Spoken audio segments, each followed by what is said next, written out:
So, Nine Circles. This level was picked by my community tab, and so I'm reviewing it. This level, I have a lot of interesting stuff to say about it, and contrary to what most people would probably expect from me, Nine Circles, in my opinion, is actually kind of a mixed bag. First of all, I want to say this level is not bad at all, and I have a very nuanced take with it, but I definitely think that there's a lot that could be improved upon with this level, and I also think that there is a lot that is done right. As you could probably tell by the many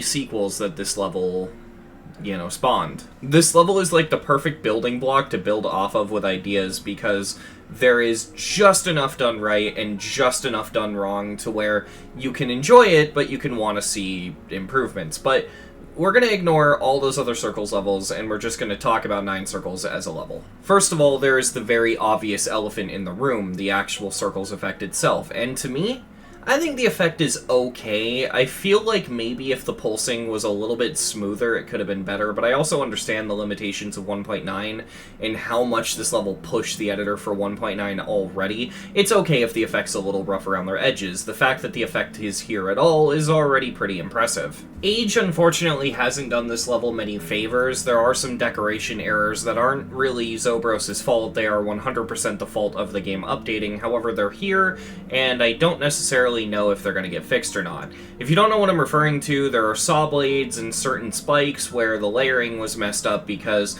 the layering system worked differently in 1.9 than it does now, and so the look of the saws and the spikes is messed up a little bit. There's of course the pre-drop. In my opinion, the pre-drop's balancing is one of this level's flaws. I'm not a big fan of the first cube, mainly just because of how much easier it is than anything else.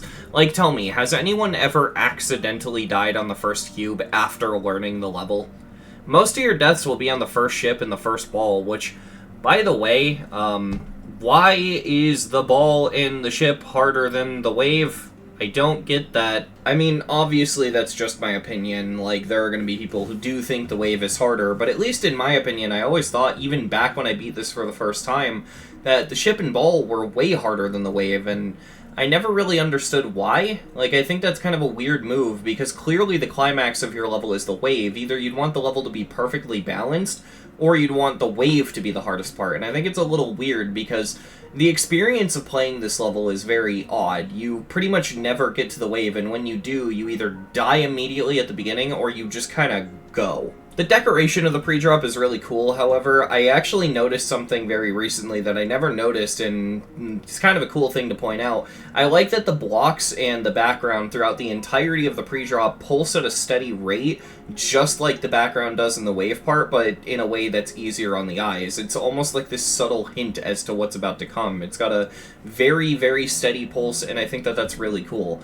It also helps the pre-drop look a little bit less bland, because, 1.9 block design like this hasn't aged the best, and having that steady pulse definitely gives it a look of polish. However, the final cube, on the other hand, I hate this part. I hate the way it looks, I hate the way it plays, I hate the way the fakes work. I don't like this final cube. When I said that the ship and ball were the hardest part, nah, I take that back. The final cube is the hardest part, and that might be why I hate it, because when you get consistent at this level, you get to a point where the final cube is most of your deaths. This level would be infinitely replayable for me, personally, if it wasn't for this final cube, but I just don't want to fucking deal with this part. However, personally, my biggest issue with Nine Circles is mainly just that the pre-drop, drop, and final cube look like 3 different levels.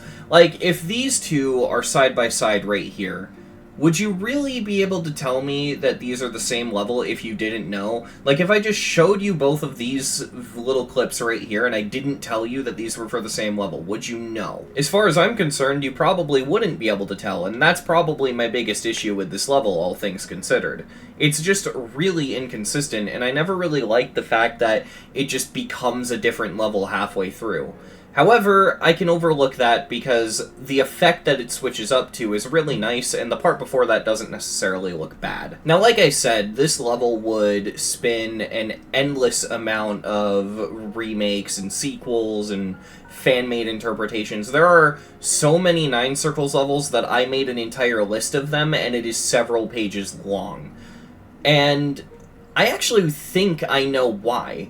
See, this effect, it took a lot of effort to come up with. Zobros is a genius for being able to come up with this, but once the idea came into existence, thinking of it was the hardest part. Making it is actually not that hard. All you need is, I'd say, maybe about 8 triggers, at least with my setup. I think you could even do it more optimized with mine. But you need about 8 color triggers and 2 background color triggers, and that's it. Just have the same 10 color triggers laid out like this and then loop them endlessly, which is even easier now in 2.2 because you can just use the create loop feature. Yeah, it's no wonder why everyone makes these. That being said, obviously the effect can get stale after a while, which is why a lot of people have a hard time looking back at the 1.9 circles levels, which unfortunately affects 9 circles in and of itself. But luckily now people try to put their own spin on it and make a whole different thing, and that's probably for the best. But the base idea is so simple that it spawned all these sequels just by virtue. People took this simple idea and they ran with it, and that's really cool. If anything, 9 circles can be seen as a stepping stone and a source of inspiration for a lot of future projects to come. And for a lot of creators, circles levels jump-started their career, which is pretty interesting to see. Obviously, in terms of raw quality, the level is definitely a mixed bag. However, I cannot overlook the sheer amount of influence and impact this level has had on the community. And because of that, I'm going to give 9 circles a 9 out of 10.